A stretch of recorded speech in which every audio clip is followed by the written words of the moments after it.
Coucou tout le monde en compagnie de Picsou. Aujourd'hui, on va Yo. parler de crypto-monnaie. Ça change. On va Étonnant. parler d'analyse technique. Du coup, qu'est-ce que vous avez fait de votre semaine, les potes? Est-ce que vous avez tradé? Est-ce que vous avez poursuivi votre DCA? Est-ce que vous touchez plus à rien? Qu'est-ce que vous avez fait? Je pense que après l'euphorie FTX, il y en a pas mal qui ont dû prendre un peu de recul. Je pense que beaucoup se sont intéressés aux cryptos avec ce qui s'est passé, mais là j'ai l'impression que ça redevient un petit peu plus calme. Ouais, ça se calme un petit peu. Bon, après, il y a un tout, hein, j'ai envie de dire. Putain, c'est vrai qu'il y a eu cette histoire de Binance là, de BNB Chain. Aïe, C'est aïe. de malade, ça aussi. Ouais, t'as suivi un peu aussi les interviews d'SBF? T'étais par exemple sur le Twitter Space quand il essaie de se justifier? Ouais, bah en gros, il est amnésique. C'est des problèmes de comptabilité. Il n'était pas au courant de la taille de ses positions, évidemment, alors que je crois qu'il était 100%, enfin, il avait 100% des parts de Alameda, De ou Alameda. genre au moins plus de 80%, un truc comme ça. Donc oui, absolument, on arrive à le croire, évidemment. C'est absolument faux. C'est juste un... Voilà. Donc non, franchement, ouais, c'est amnésie sélective, exactement. Et puis, enfin bref, il s'est contredit sur pas mal de choses. Il a fait que ça. En fait, c'est très bizarre parce que, tu sais, j'ai l'impression qu'il fait un peu une campagne marketing pour essayer de redorer son blason. Et au final, enfin, on se rend compte que c'est juste encore plus une dinguerie, quoi, que c'est juste un énorme Franchement, mythomane. Donc, c'est un truc de ouf. Moi, je me suis dit, quitte à être un escroc du début, tu vois. Bon, tu t'es fait péter, tu sors des mensonges à l'écrit, des trucs réfléchis, voilà, t'essaies de te blanchir. Mais lui, tout ce qu'il a fait très récemment, ça ne fait que empirer les choses. Je ne vois pas comment ça a pu améliorer les il va s'en choses. sortir dans tous les cas, en fait. Je vois pas l'idée derrière ça. En plus, derrière, il dit oui, jusqu'à mes dernières. Enfin, par rapport aux dernières informations que j'avais, FTX US est solvable et pourrait permettre aux gens de retirer. Donc, évidemment, les Européens, on en a rien à foutre. On a juste pas envie d'aller en prison aux États-Unis, pouvoir aller aux États-Unis comme il faut. Parce que c'est là où il y a de l'argent si jamais un jour il veut peut-être remonter quelque chose. Et c'est surtout là où je pense qu'il aurait probablement les plus grosses sanctions.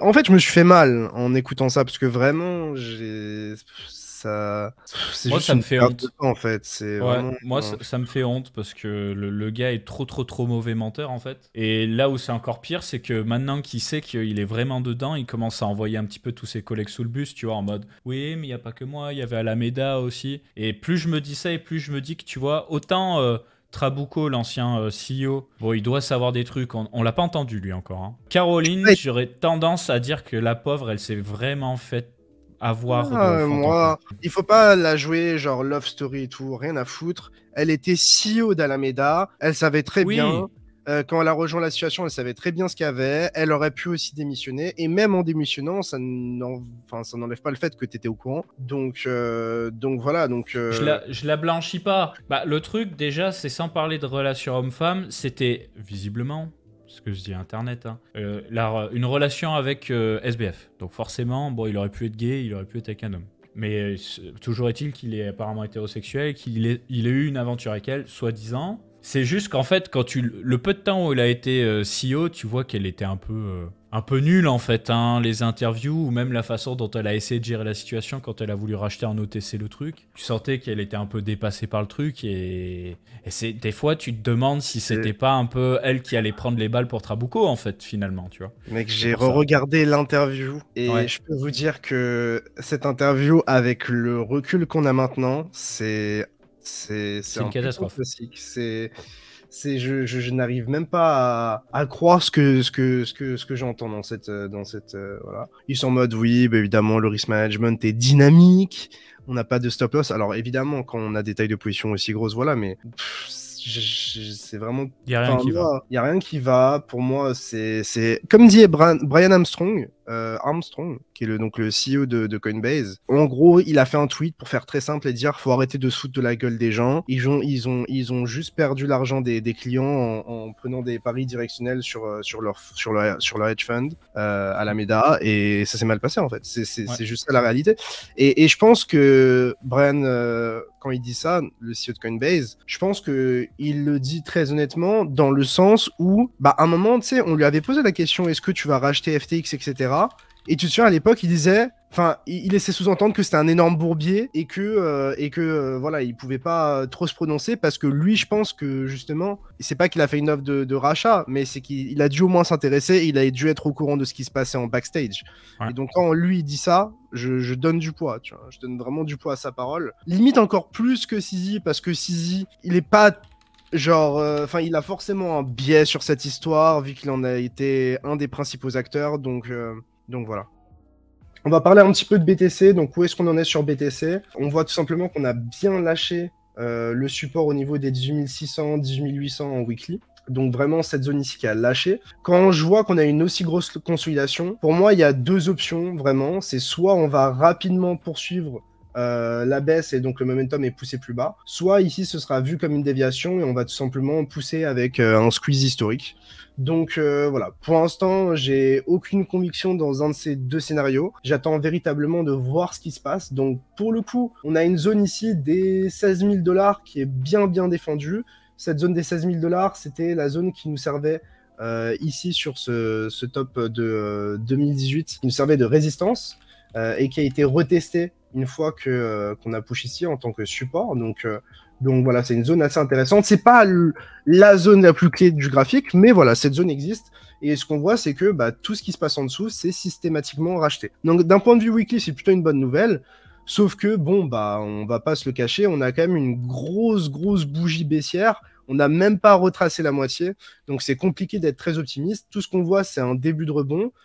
Et en daily, des choses assez intéressantes. Mais pour l'instant, on ne peut pas changer de fusil d'épaule.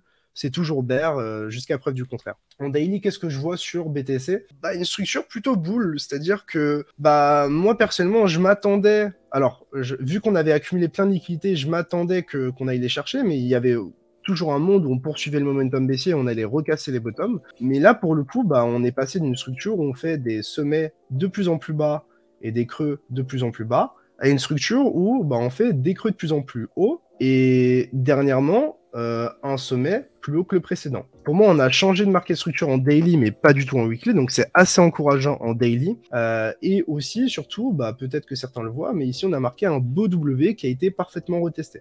En 4 heures, etc., vous verrez, par exemple, sur les EMA, on a tout croisé à la hausse. Donc, tant que le prix reste au-dessus de ces EMA et que celles-ci servent de support, honnêtement, il n'y a pas de quoi être super baissier pour l'instant. Encore une fois, on est sur des prix qui sont assez extrêmes. Donc, même si on a toujours une market structure en hebdomadaire qui est baissière, puisqu'on fait toujours des sommets de plus en plus bas et des creux de plus en plus bas, et voilà, j'ai pas envie d'être super baissier. Parce que si ici, on arrive à maintenir cette structure daily et qu'on commence à pousser dans cette zone ici en grindant doucement, il y a un monde où, à un moment, on va juste squeeze et surprendre tout le monde. Donc c'est pour ça que moi, j'ai pas envie d'être super baissier. Moi, je reste en daily assez optimiste à une seule condition, c'est que globalement, on garde cette zone ici des 16 600 à 16 800. Mais je ne deviendrai pas ici super agressif à la vente parce que c'est le meilleur moyen de rester bloqué dans des positions sans invalidation avec un prix qui monte en ligne droite et qui nous surprend tous. Et sur Ethereum, Ethereum, moi je le trouve toujours fort. J'ai le même biais que sur BTC dans le sens où on a utilisé cette zone longuement comme résistance, ici longuement comme support, ici on l'a retesté comme résistance avant de pousser plus bas. Et là, on la reteste à nouveau et on est en train de la flip en tant que support. Donc, tant que le prix, concrètement, reste au-dessus, j'ai pas de raison d'être méga baissier. C'est que ici, tu as quand même une zone weekly qui est très claire. Et en daily, on vient de faire un W. Donc, on est en train de faire un W daily et en train de reclaim un support qu'on avait cassé, qu'on avait reflip comme résistance. Et on est potentiellement en train de le reflip comme support. Donc, pour moi, ça, c'est tout sauf bear. Et ce qui me rendrait bear sur Ethereum, c'est qu'on casse ce creux-là. C'est aussi simple que ça. Pour le coup, on fait des creux de plus en plus haut et des sommets de plus en plus haut. Le moment où on commence à casser ce creux-là, pour moi, c'est potentiellement qu'on n'aura pas réussi à faire un sommet plus haut que celui-ci. Donc à ce moment-là, on ferait des creux de plus en plus bas et des sommets de plus en plus bas. À ce moment-là, on inverse la structure et à ce moment-là, je change mon fusil d'épaule et je regarde plus bas. Mais tant que cette zone tient et tant que ce creux tient, je pense qu'il y a possibilité de pousser beaucoup plus haut. Et si Ether pousse beaucoup plus haut, je pense que BTC, suivra en fait concrètement. Je pense aussi. J'ai même l'impression en ce moment que, je sais pas du tout le ressenti que vous avez dans le chat, mais en ce moment on a vraiment un Ethereum qui fait plus de volume que BTC, et j'ai vraiment l'impression que Ethereum lead un peu la charge, c'est-à-dire que il est plus fort que BTC sur les rebonds, il est plus fort, c'est lui qui fait des nouveaux sommets avant même BTC, et qui a tendance à vraiment donner l'impulsion. Et puis ensuite BTC, j'ai un peu l'impression que BTC il se dit mais attends mais Ethereum il est en train de pousser et moi je pousse pas, bon bah je vais pousser un peu. On va passer au Coin Hebdo. Allez, c'est parti les potes, Coin Hebdo. Alors, les news sont sympas cette semaine. Bon, d'abord, on apprend que Brett Harrison, qui était l'ancien président de FTX US, qui d'ailleurs a quitté la boîte quelques semaines avant que ça parte en sucette, là, il va lever des fonds pour un projet. Donc, c'est un projet de DeFi, je crois. Moi, je suis pas mal sur Twitter pour juste donner une opinion. Moi, je pense qu'il en savait rien. Enfin, je pense que lui, il savait rien, typiquement. Et en fait, il est parti il y a un bon moment. C'était que FTX US. Enfin, je sais pas. Moi, ce mec-là, j'arrive pas à lui en vouloir. Ça a l'air d'être un mec hyper bien. Alors après, évidemment, on est toujours surpris par les gens maintenant, mais voilà, je pense qu'il faut pas en faire des caisses. Tout le monde en parlait, etc. Évidemment, nous, on en parle parce que c'est notre rôle aussi de relayer ce qui se passe. Mais voilà, je sais pas ce que tu as comme opinion sur le sujet. Mais... Moi, je pense qu'il savait pas tout, mais qu'il savait des choses et que ça a senti le roussi et il s'est dit ciao. Et il a eu bien raison de le faire parce qu'au final, c'est pas sa faute, tu vois. C'est ça, c'est que tu sais ou que tu sais pas. Bah, quand c'est pas ta faute, tu vas faire quoi? Tu vas faire ouais, les gars, j'étais dans cette boîte, maintenant je vais faire ma grosse poucave, je vais leur cracher à la gueule. Comme ça, je vais recevoir quelques menaces de mort, voire pire. Bah non, tu sais, tu prends ta queue entre les jambes et t'essaies de partir comme tu peux, parce que c'est vraiment une situation qui est compliquée à vivre, en fait.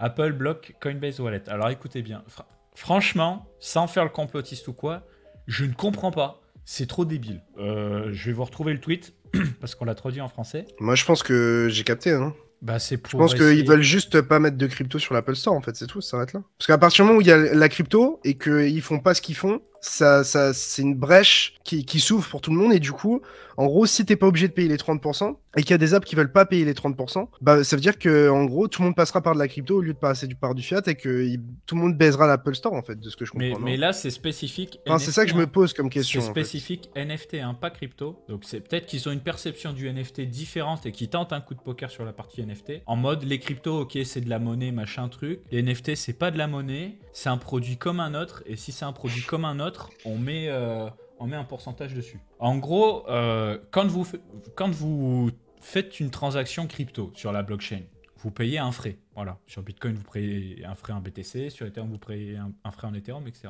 Quand vous envoyez un NFT, comme pour l'envoi d'une crypto, vous payez un frais. En l'occurrence, là, ce qu'ils disent, c'est que pour l'envoi de NFT, ou l'achat de NFT, ou la revente de NFT, peu importe, tu aurais une taxe de 30%. Mais pour l'envoi, je comprends pas, parce que s'ils veulent faire une taxe de 30%, la taxe, elle doit être au niveau du protocole, Ethereum ou Solana ou autre. Donc qu'est-ce qu'ils veulent en fait? Ils veulent quoi? Ils veulent que la communauté dise « Oh, on va forker la blockchain et on va mettre une règle qui impose un modèle de fees pour les mineurs, un modèle de fees qu'on va brûler et un modèle de fees qu'on va collecter pour des gens comme Apple ?» C'est bizarre. Peut-être que c'est ce qu'ils se sont dit. En mode, on est tellement big, et les crypto bros, ils vont faire hard forker la chaîne. C'est impossible sans mettre à jour la blockchain.